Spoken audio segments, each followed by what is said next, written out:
안녕하세요. 책 읽어주는 이한이 할아버지입니다. 오늘도 박영란님께서 글을 쓰시고 김천정님 외에 몇 분이 그림을 그리신 맛있는 지구촌 옛날 이야기 한 편을 읽어드리겠습니다.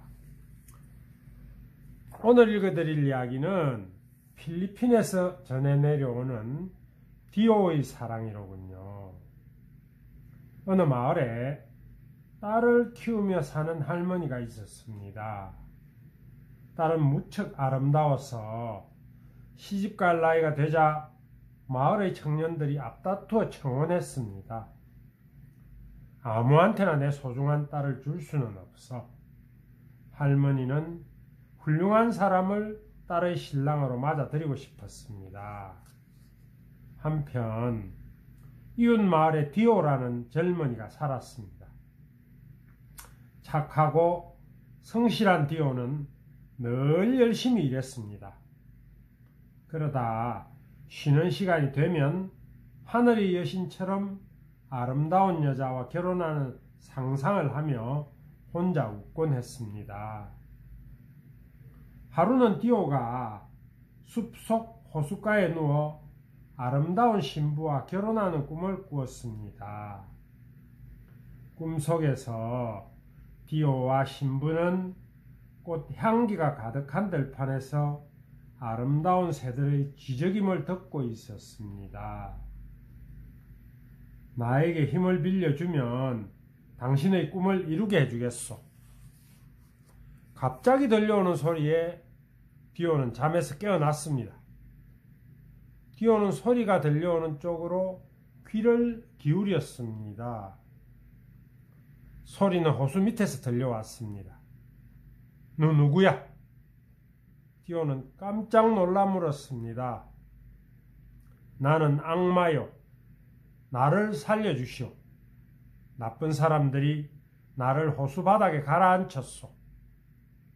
악마가 애타게 말했습니다. 사실 악마를 호수 바닥에 넣은 사람은 할머니와 외동딸이었습니다. 어느 날 악마가 모습을 바꾸고 외동딸과 결혼하고 싶다고 할머니를 찾아갔습니다.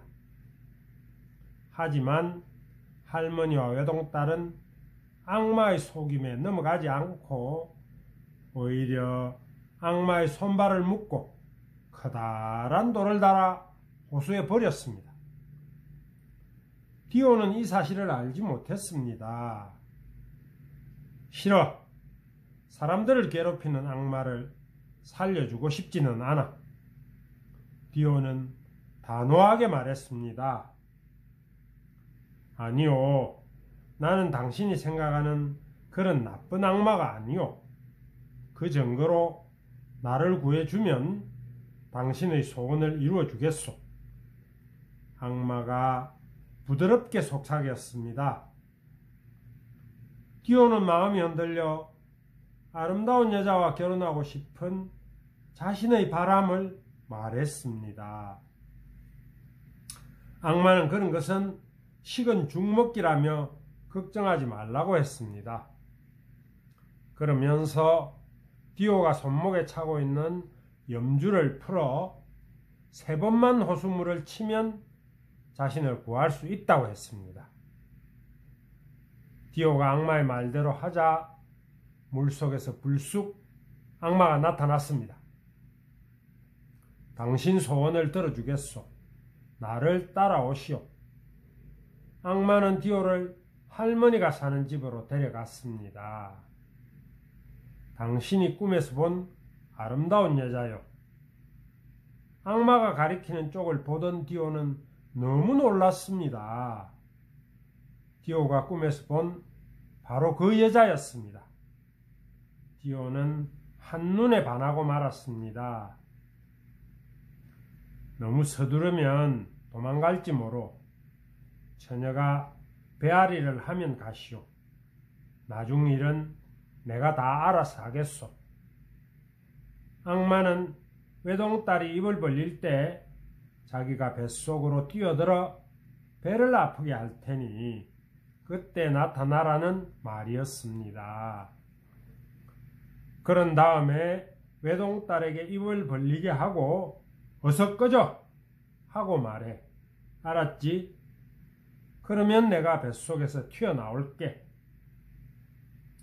디오는 외동딸을 아프게 한다는 말에 마음이 안 좋았습니다. 걱정 마. 내 말대로만 해. 그렇게 하면 외동딸이 당신을 생명의 은인으로 생각하고 결혼하자고 할 거야. 하지만 악마의 계획은 따로 있었습니다. 악마는 디오와 외동딸을 결혼시켜 입이 3개 있는 아이를 12명쯤 낳게 할 생각이었습니다. 자신을 호수에 버린 할머니와 딸에 복수하기 위해서였습니다. 그때 마침 외동딸이 하품을 했습니다. 악마는 재빨리 입속으로 뛰어들었습니다. 그러자 외동딸이 배가 아프다며 대굴대굴 굴렀습니다.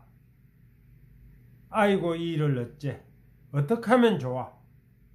할머니는 아파하는 딸이 안타까웠지만 손쓸 방법이 없었습니다.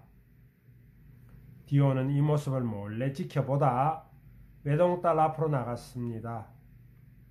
제가 병을 고치면 이 아름다운 아가씨와 결혼을 허락해 주십시오. 괴로워하는 딸을 더 이상 볼 수 없었던 할머니는 흔쾌히 좋다고 했습니다. 게다가 멋지고 늠름한 디오의 모습도 마음에 들었습니다. 디오는 외동딸의 입속에 대고 큰 소리로 외쳤습니다. 꺼져! 어서 꺼져버려! 너무 아파하는 외동딸의 모습 때문인지 디오의 목소리에는 외동딸을 걱정하는 마음이 고스란히 묻어 있었습니다.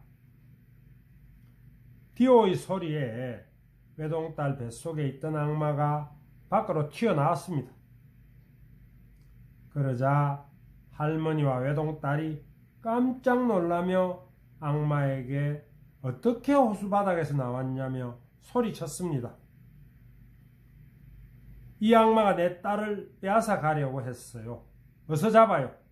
다시 호수에 넣어야 해요. 안 그러면 다른 사람들도 괴롭힐 거예요. 할머니는 재빨리 염주를 가져와 악마 목에 걸었습니다. 염주 덕분에 악마는 꼼짝없이 붙잡혔습니다. 디오는 그제야 자신의 잘못을 깨달았습니다. 미안합니다. 당신의 아름다운 모습에 반해 악마의 꿰매 넘어가고 말았습니다.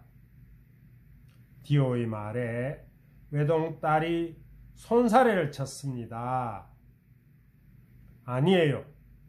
당신을 속인 악마가 더 나쁘지요. 제 병도 나았고 악마도 붙잡았으니 다행이에요. 사실 할머니와 외동딸은 다른 사람을 괴롭히지 못하도록 악마를 묶어 호수에 버렸던 것입니다. 그런데 그만 디오가 악마를 구해준 것이었습니다. 그런데도 늘 다른 사람들을 이해하고 배려하는 마음을 가진 할머니와 아가씨는 디오를 탓하지 않았습니다. 디오는 아름다운 외동딸의 마음씨에 더 깊은 사랑을 느꼈습니다. 디오는 할머니와 외동딸을 도와 악마를 꽁꽁 묶어 지난번보다 더 무거운 돌을 매달아 호수에 던졌습니다.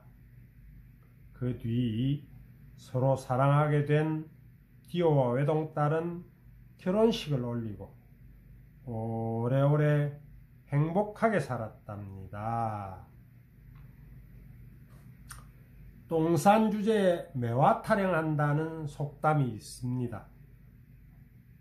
똥을 싸는 것은 잘못된 행동이 아니에요. 하지만 화장실이 아닌 곳이나 옷에 똥을 싸는 것은 창피하고 부끄러운 일이지요. 그리고 매화 타령이란 주제에 맞지 않는 가짜는 행동을 조롱하는 말이에요. 이 속담은 자기가 잘못하고도 부끄러운 줄 모르고 날뛰는 사람을 뜻하지요. 디오는 비록 아가씨와 결혼하고 싶은 마음에 악마를 구해줬지만 자신의 잘못을 깨달았지요. 그러나 악마는 자기의 잘못을 뉘우치지 못했기 때문에 또다시 잡혀서 호수로 던져졌습니다. 오늘도 할아버지의 이야기를 들어주셔서 고맙습니다.